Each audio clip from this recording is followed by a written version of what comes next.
The fastest corridor for global small parcel traffic slowed down on August 29th. Postal operators in Europe and Australia decided to temporarily suspend or significantly reduce low-V value shipments to the United States market. The reason is simple and harsh. The de minimis exemption in the U.S. tariffs regime has been permanently removed.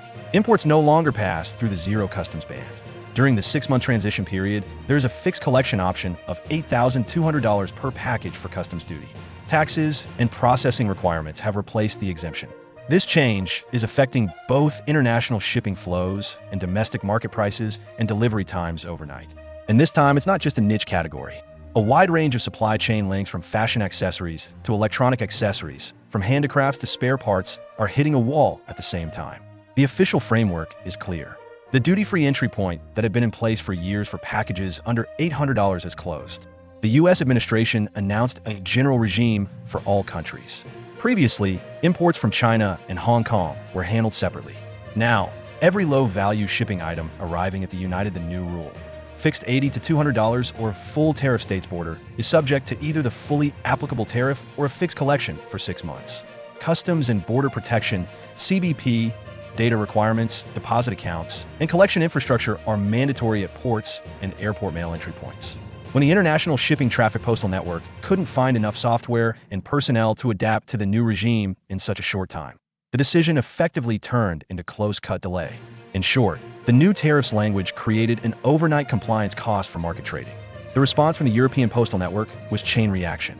Germany-based networks announced a temporary suspension of operations, while some countries left the corridor open only for documents and very low-value personal shipments.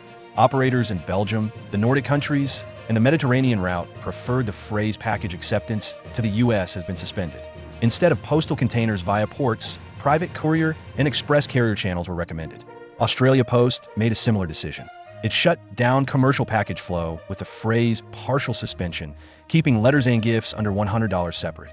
The common why operators paused. Data, collection, staffing rationale for the decision is the same. The lack of readiness of back-office systems such as customs duty collection, data transmission formats, and power supply. This scenario pushes the shipping business from the postal network as a trade route to express cargo. International shipping costs, delivery times, and risk distribution are changing. Let's consider the question, why is this so effective? In bare figures, in 2024, 36 billion packages entered the United States market under the de minimis band. The market value was approximately 64 or 65 billion. This volume was the main conduit feeding the affordable price plus fast delivery experience of the domestic market consumer. When U.S. tariffs changed, the new regime suddenly imposed 2 extras: taxes collection and customs declaration. Postal operators had generally optimized within the multilateral trading system for letter plus simple parcel flows. Now, however, they need to collect details such as product code, origin, value, buyer, seller, payment, and customs duty calculation in real time. On the business side, the multi-seller marketplaces and small producers generating this data are fragmented. Europe and Australia. Documents only and suspensions. This means data source incompatibility for supply chains in the initial phase. The most visible result of the transition period is the shift from Postal Express. European and Australian postal networks are directing sellers who want to do international shipping under the DDP, duty paid model, to express carriers. The express side is technically ready but expensive. There are also capacity constraints for every package entering the United States. Either an ad valorem tariff rate, e.g. 10 or 50%, or a fixed customs duty of $8,200 for 6 months will be charged. This translates into a consumer pricing shock for low-priced products. When a $1.80 fixed tax is added to a $12 accessory, the domestic market consumer is tempted to click the cancel purchase button. For this reason, a significant portion of global sellers have turned to 2 interim solutions: setting up a micro warehouse near the factory within the United States, or temporarily halting sales. Large platforms with fast inventory can withstand this transition for a while, but if the warehouse is full, the domestic market will deliver from within, even if imports are locked out. However, this is only a temporary comfort. As the warehouse depletes, the cost base of new sales changes. When scale of impact, 1. 36B parcels, $64. 65B value standard customs duty applications begin. The price including delivery in the basket increases. Even if subsidized by the advertising budget, market behavior reacts to this. Although the campaign attempts to soften consumer pricing, the margin erosion is not sustainable from a business perspective. In short, those who say we managed in the short term will face budget pressure in the medium term. The hardest hit will be SMBs and the artisan ecosystem. Workshop-style manufacturers in Europe were creating value by shipping directly to the US for export sales.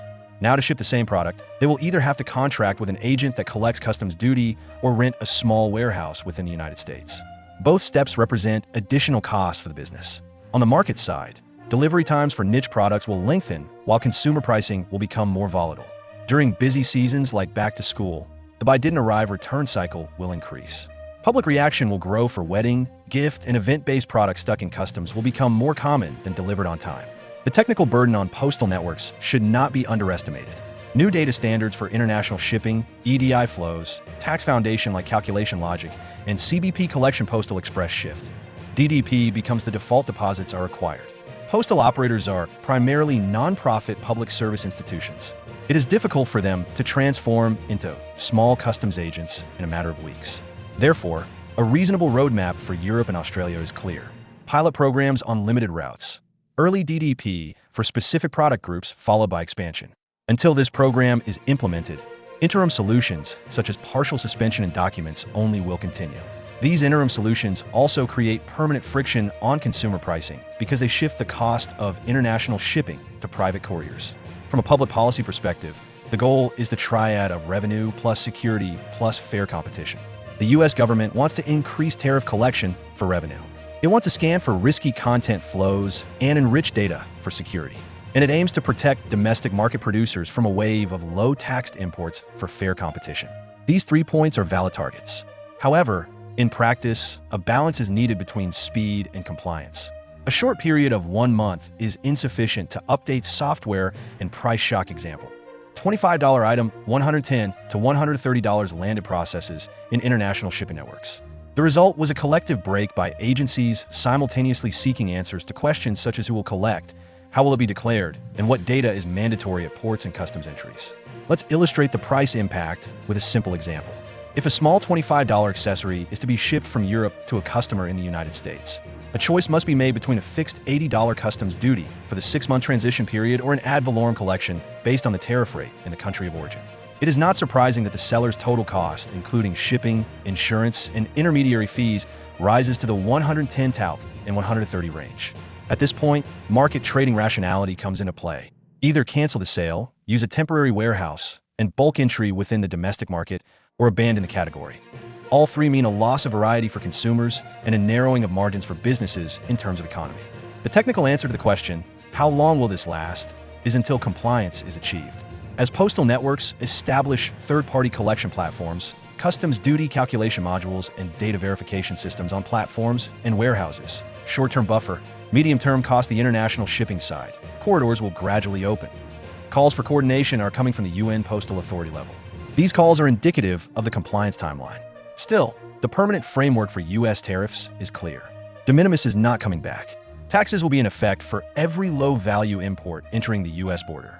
In the medium term, market trading will revert to DDP default. The end-user consumer pricing will reflect this cost.